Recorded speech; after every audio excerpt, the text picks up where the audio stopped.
This podcast is brought to you by Infinite Resources, a local staffing agency connecting diverse job candidates in central Iowa companies.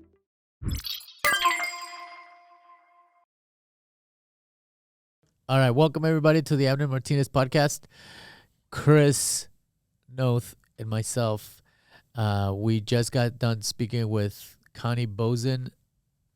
We sure did. One of the other candidates running for mayor.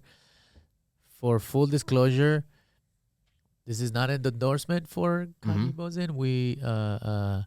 This is just, we thought this was important for us to talk to the candidates and get some answers, and you make your own decision.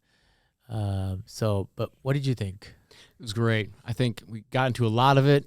We got a lot deeper than you would just see in a little advertisement or a flyer. So I hope people listen and check it out. That is true. So it's we spoke about almost an hour.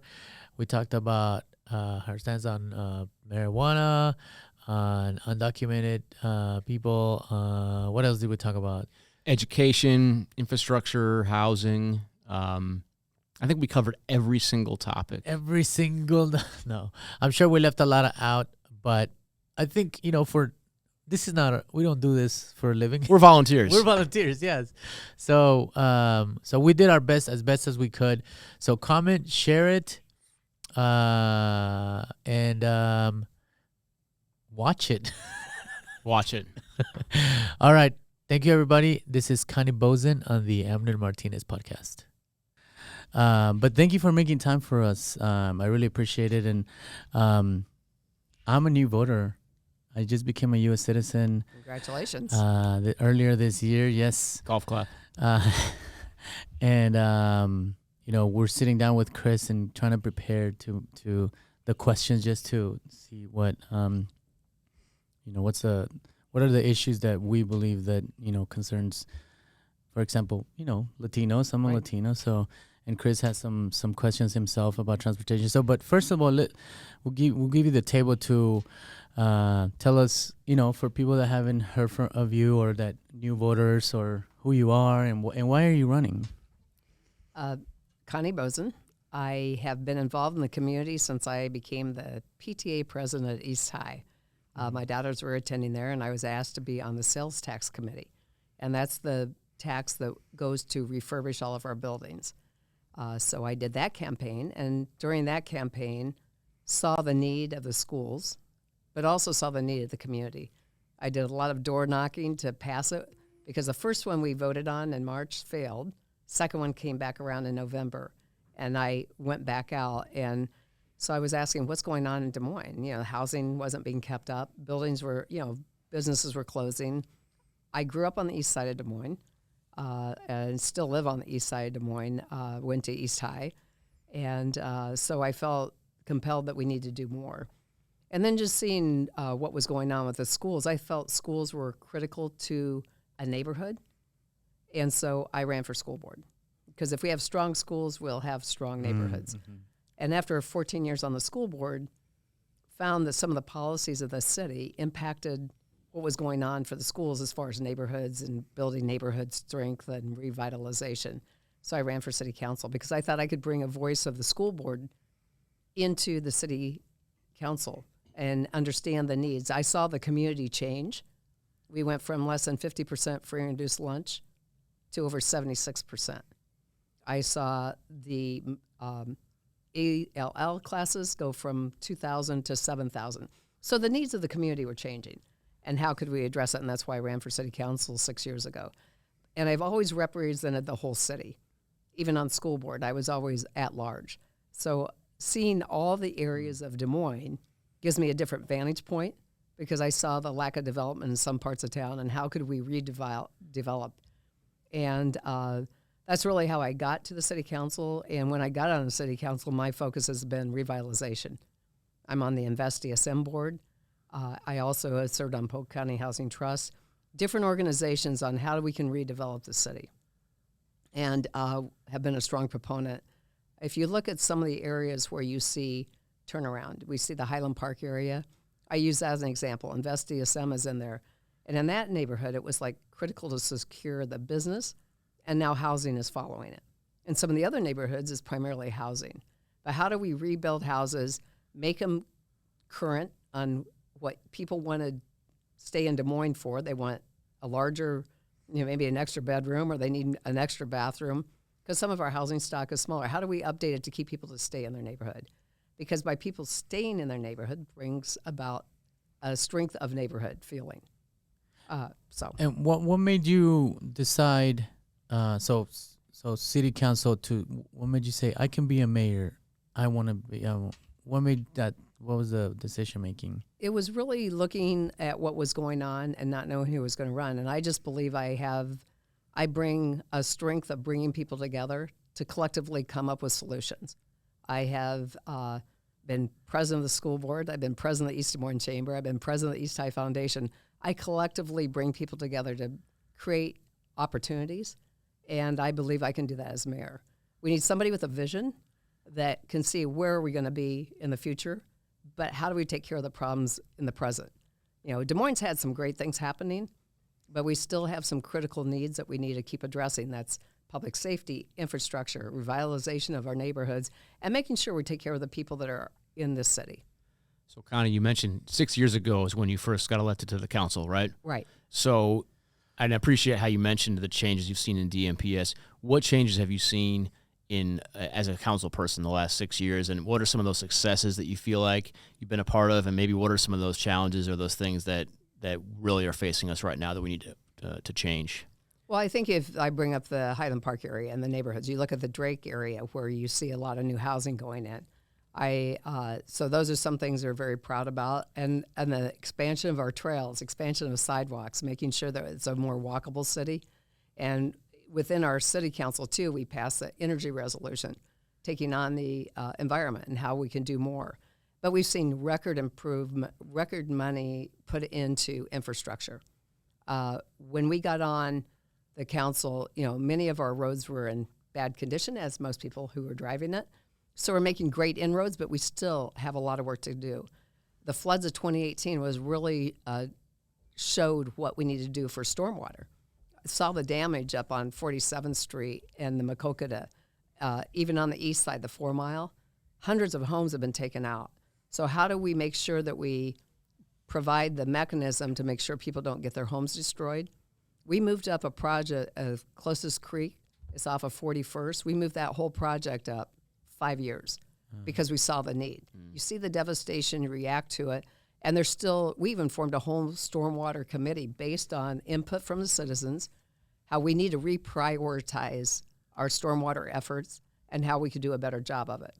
So again, trying to address the needs of the community. And some of those things we're seeing, you see improvements in the city and a new attitude about how we're going to go after it. And a lot of that is because we were able to pass the sales tax for cities, for Des Moines, which has given us the extra funding to do some of the critical things that we need to do. So, I'm learning a little bit more as we talk to people as what the strength of the mayor has, or and what how the city council functions. The opinion, I guess, from the outside is that public education funding is getting gutted, and not, for example, my daughter, she went to Roosevelt. She graduated 2 years ago, let's say, and she was a cheerleader, but there was not money so when they had away games, there was no bus for the cheerleaders, so they couldn't go, or if they wanted to go, they had to drive themselves. That's just like a little glimpse of, like, there was a overcrowded schools, 2 teachers, there was 40 students in one of our classes, and so they had to have 2 teachers. As a mayor, how does the mayor have any impact on the budget, any influence? How do you? No, the mayor doesn't have an influence over the budget of the school district. Mm-hmm. They have they have a school board. And quite honestly, people underestimate how big Des Moines School District is. Mm-hmm. Their budget is, I think, $650 million. So it's pretty incredible responsibility. What we can do is advocate and try to help strengthen. And where we can help them, we can. Like we were able to take federal funding when we had the ARPA dollars. I was able to work with the city manager and got agreement with the rest of the council, open preschool classroom with a wraparound daycare. I have been advocating it since I got on the school board. It is a academic issue and it's a workforce issue. We were able to give them enough money to open 6 classrooms, and there would have been another $1 million, but they couldn't find the teachers. It is critical that we help give kids a good start. It's critical that we work at different avenues, that wherever we can help them and bring people to the table to help them, because there was only 1 year in 14 years that I was on school board that we didn't make some type of cut. The funding has not kept up with expenses. I believe that they have stabilized the enrollment because it's all based on student population. But Des Moines has, all of our money that we raised for the sales tax over the last 20 years has really gone to refurbish older buildings. Like I was on the East High Committee. We never even knew if we'd get past the walls because there was so much work that needed to be done, and they're such big, old buildings. But I am very proud of the work we did when I was on school board. When we retrofitted all these buildings for new energy efficiency, the city of Des Moines became an Energy Star community because of the Des Moines schools and the work that we did. And the millions of dollars we saved then got put back in education. I do think there's other ways we can work with them, and that's one thing as mayor I would definitely have ongoing meetings between the city manager, the superintendent, and then bring our school board and council together so we understand each other's needs and how we can collaborate in a greater way and be advocates and supportive of our public schools. So I guess the reason why I asked that it's again, this is a 101 kind of question is when you hear that Iowa has a $1 billion surplus, and then the schools are what would you do? Do you talk to the governor? Does the legislation? How does because what I'm learning is that the mayor is more of an influential seat, right? There's no real decisions that you can make to make an actual change.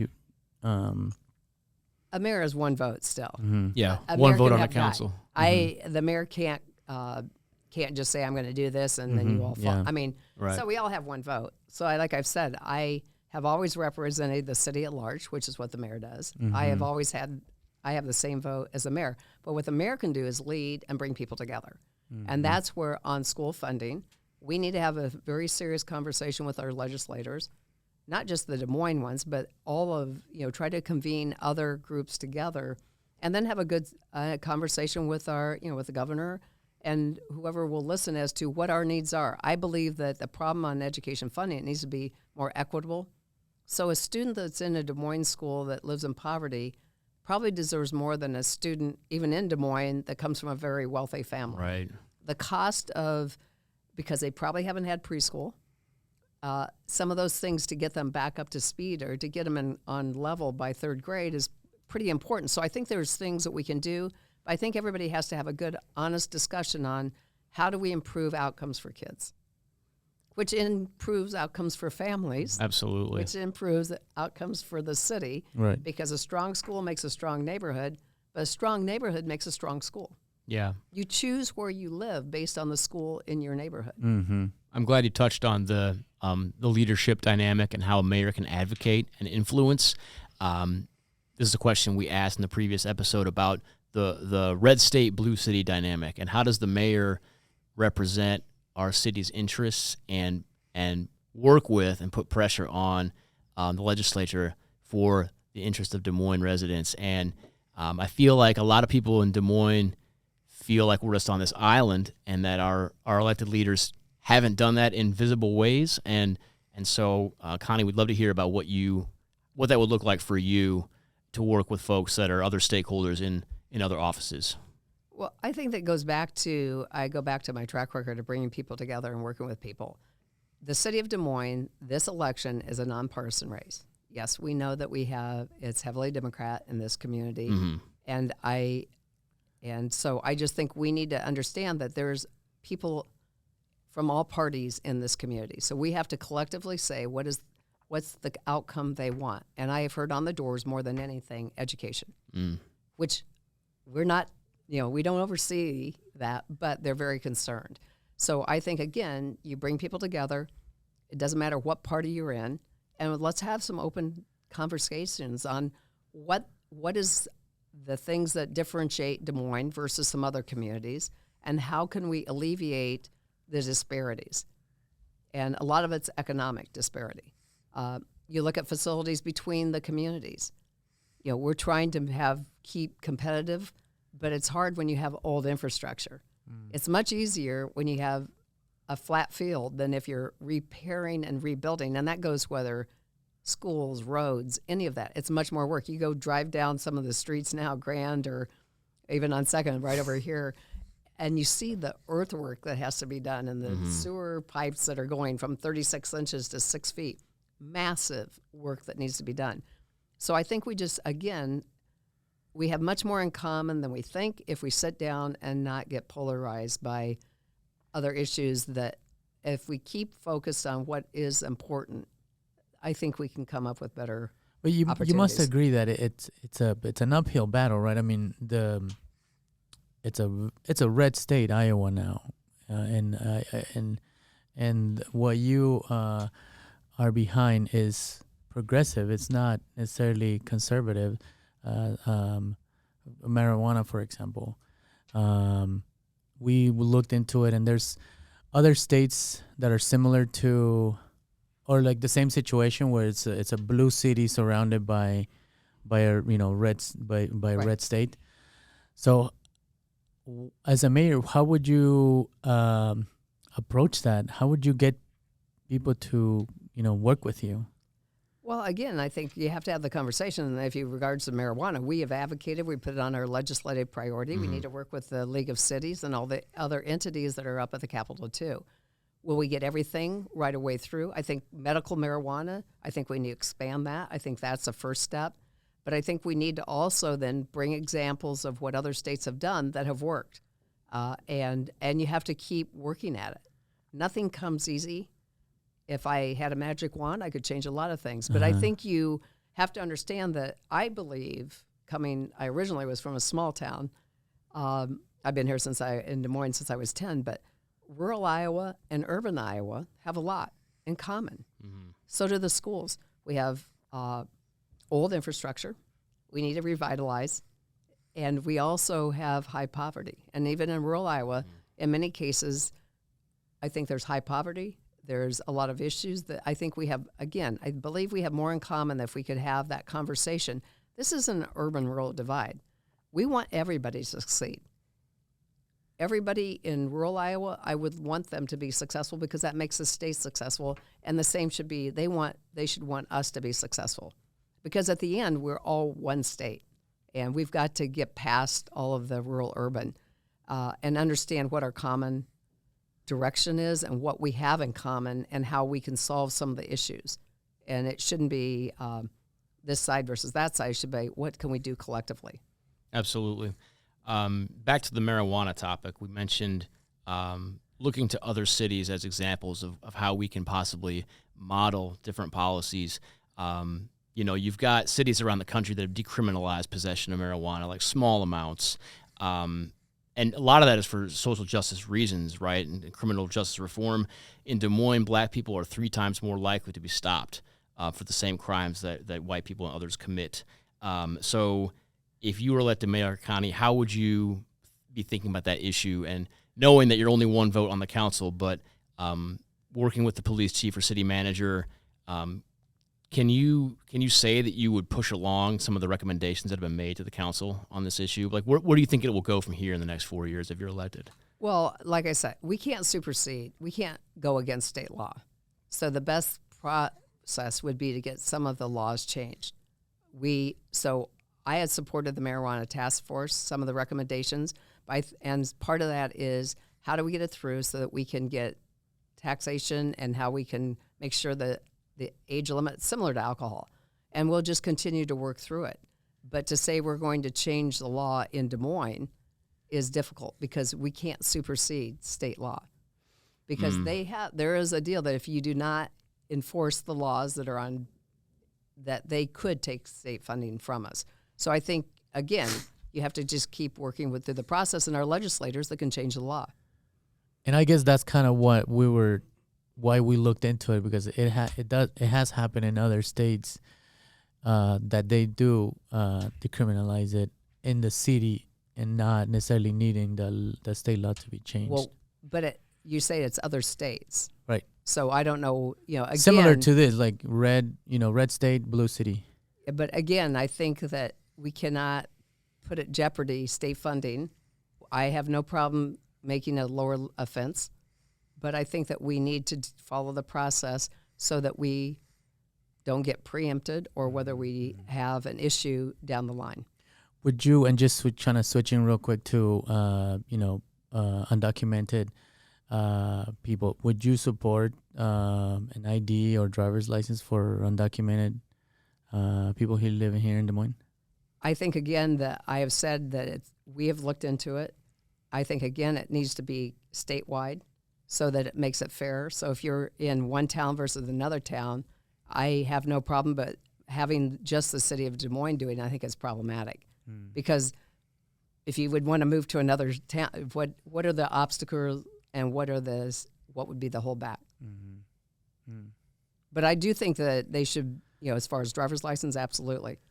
And I think that even within that, I think, again, we need to support, if this is the will of the people, how do we get it? Because I know that they try to do a countywide, and if you look into the legalities, there's issues.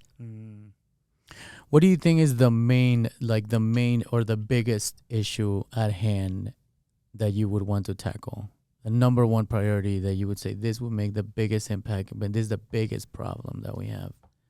Well, for a city like Des Moines, we've got to rebuild this city. We've had a lot of good things going on, but we have the highest tax rate, one of the highest tax rates because we have 40% we can't tax. So we've got to make sure that all those empty parcels, all the buildings that are boarded up or closed, get open so we get better tax value so we can have the funding to do all the other issues. It is very simple. When you can't tax so much, we're at an unfair advantage.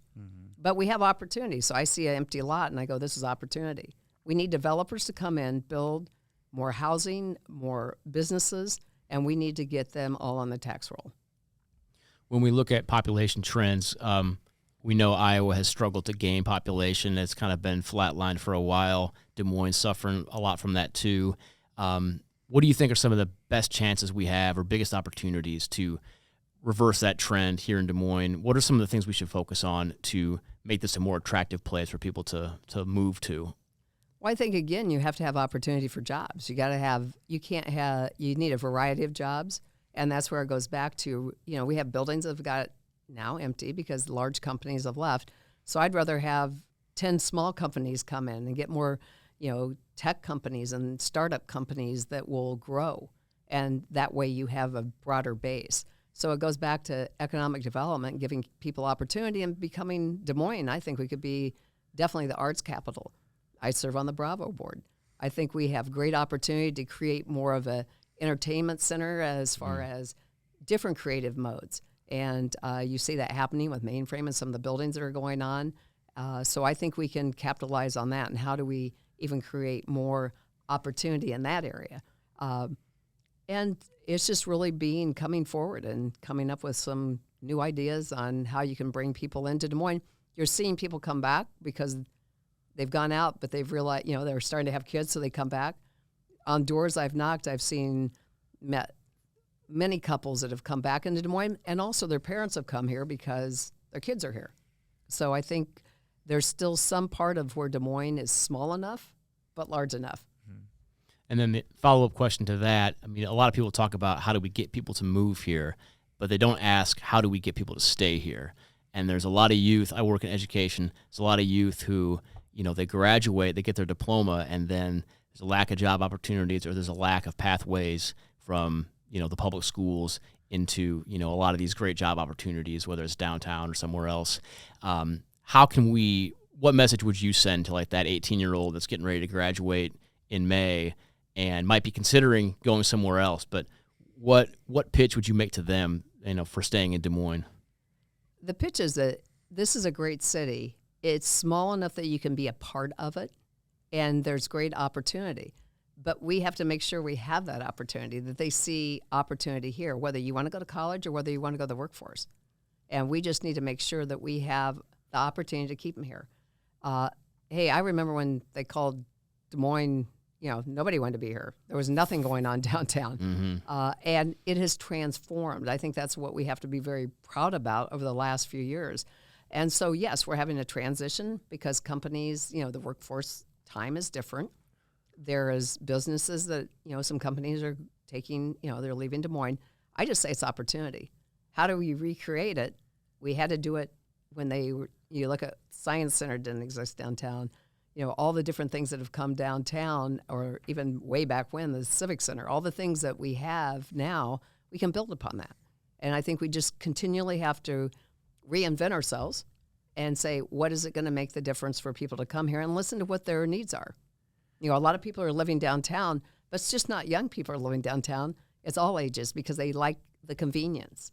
And so we just need to create the arena that we have more things going on, that it's walkable, it's safe, and that we have opportunities in employment. And that's the biggest thing. People come because of jobs, and we need to bring those jobs to Des Moines. How do you engage more voters? The voter turnout is not good. Very low. Very low, especially on the non-presidential years. And apparently this is like another off year of that too, right? Like so the numbers are very low. Yeah. So how do you, a lot of people are like disillusioned, they're like completely disengaged. Right. They Choosing don't not to vote is Yeah. also a choice. Right. Yeah. So what do you say to people like that? I mean, it's so important because the school board, for example, the people that are there now hired Dr.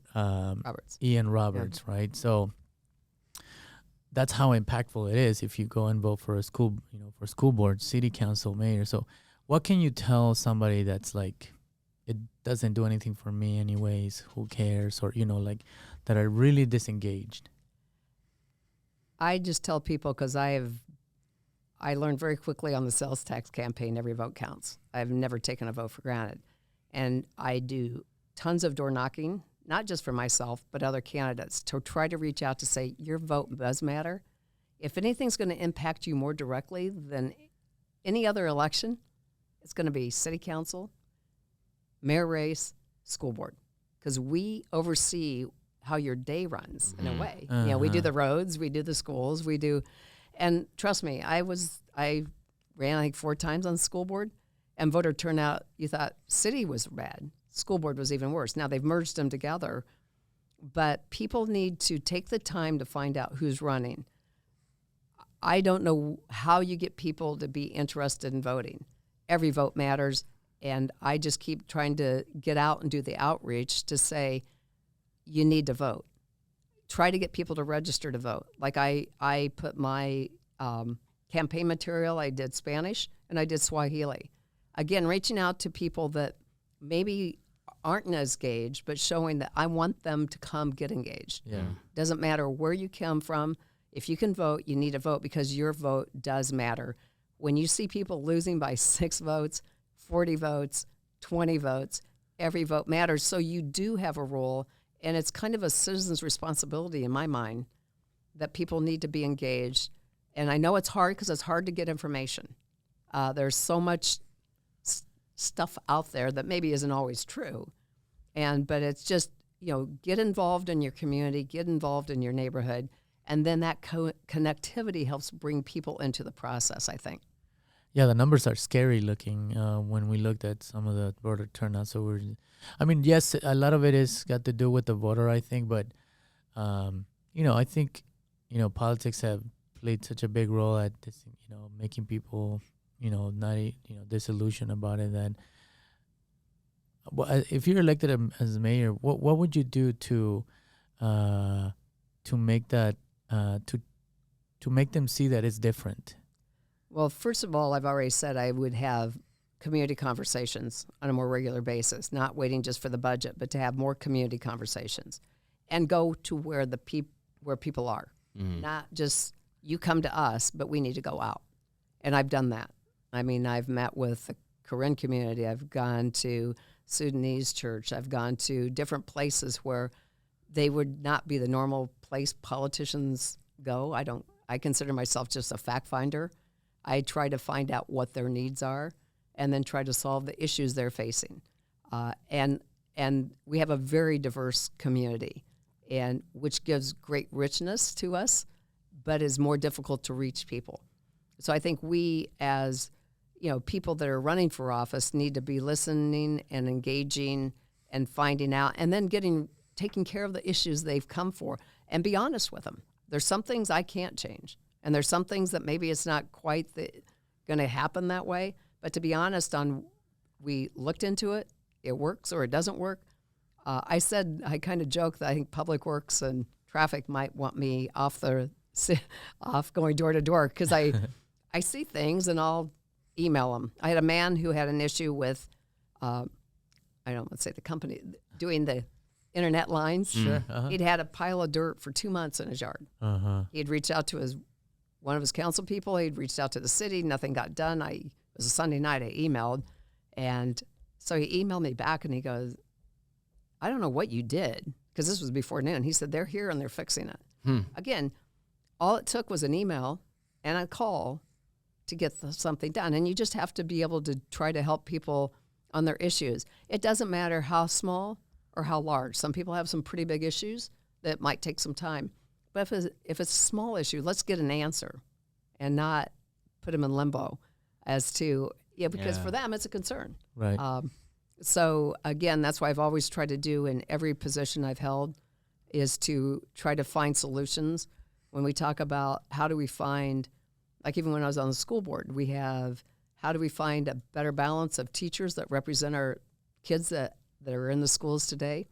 We had a job fair, 600 people show up. We had 10 minorities that came. I said, we're never going to get to what we need. So we created this Dream to Teach for minority kids from 8th grade to 12th grade, kind of modeled after Science Bound. Go through the program, have the teacher academy, go to college, and then if you do well, we'll hire you back and hopefully help them get scholarships. We had over 100 and some kids when I left the school board. Again, trying to come up with solutions to solve an issue to make things better. Yeah. I like how earlier we were talking about all the good changes that have happened in the downtown area. And growing up here, there was nothing downtown except like Java Joe's and stuff. And now there's a lot. It's really exciting. What do you think we can do on the east side, on the south side, on the northwest side? Like, what else can be done to kind of help that renaissance come to other areas of town that really seem like they're forgotten about at times? Well, East Village is a prime example. It didn't exist really that much over probably 20 years ago. But again, it was small business people coming up with an idea or taking old buildings and redoing them, and they created an attitude and an evolution. I see that up at Highland Park. You see that there's another area over by East 9th and Hull. They're doing a study. You see that Drake Dogtown, that area. Not that it didn't have some, but it's really done a lot more. Mm-hmm. And so you look at these nodes, and that's one of my prime thing too, is how do we get these nodes redeveloped? But some of it goes back to what are we going to do to streamline the process for small businesses? I talked to 3 or 4 in the last 4 months that because of our process of permitting and the systems that we have, that it's a hurdle to get through them all. And so I've asked that we have somebody in economic development, I maybe hold their hand, get them through A to Z and get them open. Because every day a business isn't open is a day that they're not, they need that revenue coming in. And if you're a small business person, it's challenging. It's very, very hard. I've dealt with it. I only, I have my fare concession, but the money it takes and the time it takes to do all the processing, even at that, you have to be a master of everything. And so we just need to make it easier and streamline it so we can get these businesses open. And I think that for Des Moines, these small businesses coming in that are opening are creative and new, and you don't see those in your suburban neighborhood. So I think it brings a collectiveness to Des Moines that gives a uniqueness that I think is powerful. Absolutely. What, so the race is getting close. November 7th is Election day. Election day. I'm learning. See, I'm a new voter, so I'm learning. There you go. So, what makes you different? Because apparently, you and Josh are the front runners. Josh Mandelbaum, Councilman Josh Mandelbaum. So, what separates you from him? And what should the voters look at and say, this is the contrast difference between me and him? I just say the biggest difference for me is that I have a track record of bringing people together to come up with solutions. And I have a track record of getting things done. I have full endorsement from a lot of people because they know I will work with them to come up with the solutions. And I would be the first woman mayor in about 160 years. So that's definitely a difference. First ever. And I just think I've worked hard. I listen to people, and I have always been open to coming up, bringing people together.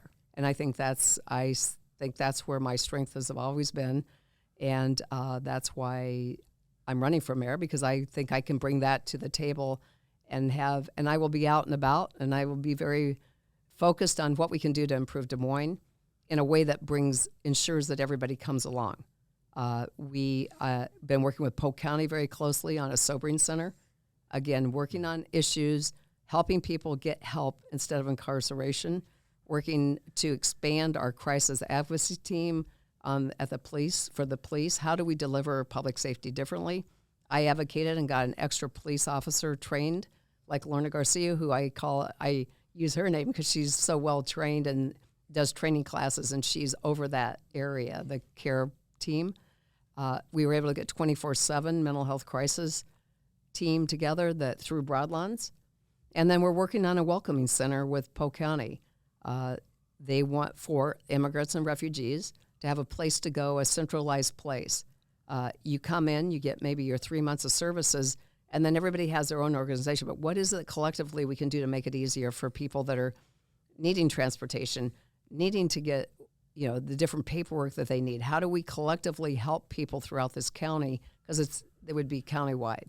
And I think it will be very critical, because I've seen the struggles that people have had, even though they've been here for a long time. It's still a language barrier. How do we help them get through all the process? And just to follow up on that, what would it be different from the current mayor that's not running again? So one of the things, I guess my question is because of this. So I'm learning that the mayor system here is, what is it called? Weak mayor. A weak mayor, It's right? a weak mayor. Right. So that means that the platform and the voice is the strongest, and influence is the strongest thing that a mayor has. That's kind of what I'm getting. That you have one vote, right, out of the whole city council, but the platform and the drives the title agenda, drives right? the agenda. So, Right. so I've been in Des Moines. I've been in Iowa since 1995, and I've been in Des Moines since 2001. So I've been here a long time, and I kind of knew who the mayor was. I never heard him talk or never saw him, and if that's the case, that the platform is his biggest strength, I didn't see him use it. That's in my personal opinion, right? I'm sure everybody else has their own. How would you do different? Well, like I said, I will be out and about. I will collectively go out to where people are at, no matter what group it is. And I think we need to have a series of more serious community conversations. What is the needs of this community based on the group, or what you're finding as your issues, and how do we bring them together? So I've always been I go to all the neighborhood meetings and being at large, so I've covered this city. And I've always been very visible. And that's how I will go about being mayor. Again, still being very visible, bringing forward that we are interested in your concerns and your issues, and finding out what we can do to make this city better. And again, that's being engaged and going forward. And we have to, our mayor has been 20 years of service, which is huge. And also before that, city council and planning and zoning, so we have to thank him. He's been here, the mayor, during the Renaissance. So there's a lot of work that's been going on underneath. And I think that as far as that, we can still do that, and I will be visible out with all the different groups. I have one more question. Go for it. This is dear to my heart. It's the city cameras. Oh, okay. Yeah. They ticket you for speeding? The cameras for speeding. I'm sure there's other people Big concerned issue about for that you, too. yeah. Don't speed. Not the answer he's looking for, Connie. Oh, okay. Well. Okay, but on that, yes. if you go to any neighborhood meeting, Uh-huh. the number one issue they bring up is speed. Uh-huh. So in effect, they are a tool to use so that we can use other, we have speed cameras located, and it's incredible when you see the speed people are going. When they turned, there had an issue on the interstate where we were still collecting the speed, but we couldn't ticket until we got something changed. Okay. 100 miles an hour all the time. Oh, yeah. You have a gentleman on one street, 10 cars in his yard because people can't make a turn and they're in it. I just talked to another gentleman who has had to put big limestone pavers because they finally had, I think it was 3 cars, and the last one went into his house because people can't seem to stop. Right. When you hear these stories, Yeah. slow down, people. Yes. Slow down, people. And be cognizant that you could cause great damage. Yes. Sorry, just if you get a ticket. It's that Mercedes you got, man. It's, Oh my God, I do not have. it goes so Mercedes. fast. I was gonna say. No, I do not have a Mercedes, and but yes, you're right. People need to slow down. Do you have any other questions? I don't think so. I think we did a great job. All right. Did we do okay, Connie? Are we forgetting anything?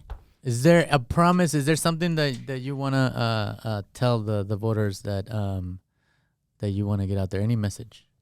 Well, the message is that we have a great city, but we still have a lot of work to do, and I work tirelessly. Anybody that knows me, no one will outwork me. I come up from the grassroots. I have always worked hard to earn whatever I've gotten, and I will continue to take that attitude towards what we can do for the city. We have, as I say, opportunity. I see an empty spot, I say opportunity. Somebody leaves, I say it's opportunity. I come out of retail. I was at Yonkers for many years as a buyer, and every day I saw my sales on Monday, and if I didn't react and change or do something different to make sure my sales were up, I would never have been there that long. So I take that same retail attitude and urgency that we need to be engaged.